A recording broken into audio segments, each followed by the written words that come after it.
Et puis ce soir, un coup d'œil s'impose sur les bourses européennes. Elles sont en pleine tempête depuis la chute de l'action Crédit Suisse. Une descente aux enfers depuis ce matin. La faute à l'un des principaux actionnaires qui ne la soutient plus.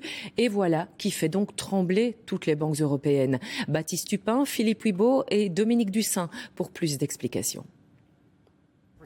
Voici l'homme qui a déclenché la tempête. Tamar Al-Koudaïri, le président de la Banque nationale d'Arabie Saoudite, principal actionnaire du Crédit Suisse, qui dans cette interview accordée à l'agence Bloomberg a annoncé qu'il ne souscrirait pas à un nouveau plan de sauvetage de la Banque suisse.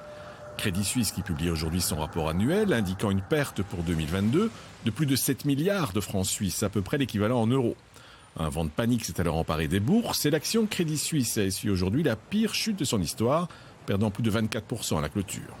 Après la faillite la semaine dernière de l'américaine SVB, l'annonce des pertes abyssales de Crédit Suisse a entraîné la chute des bourses européennes d'environ 3%, alors qu'en moyenne, le cours des valeurs bancaires a dévissé de 10%. Cela dit, il ne faut pas confondre cours boursier et santé financière d'une banque, et les banques belges seraient plutôt solides. La santé financière des banques belges n'a jamais été aussi bonne depuis la crise financière. Jamais été aussi bonne. Est-ce qu'il y aura un effet de contagion au-delà simplement des valorisations boursières et d'une certaine panique qui s'est emparée des marchés? Je ne le pense sincèrement pas parce que les problèmes du Crédit Suisse sont connus depuis longtemps. Ils ont pris leur perte, comme on pourrait dire les choses.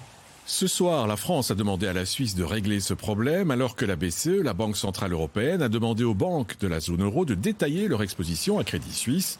De toute façon, il faudra renflouer la deuxième banque helvétique car Crédit Suisse est une banque systémique, c'est-à-dire qu'elle est trop grande pour faire faillite, au risque de provoquer une contagion mondiale. La Banque centrale européenne, dont la Suisse n'est pas membre, se réunira demain. Une réunion sur la politique monétaire qui était prévue, mais qui prend désormais une importance particulière.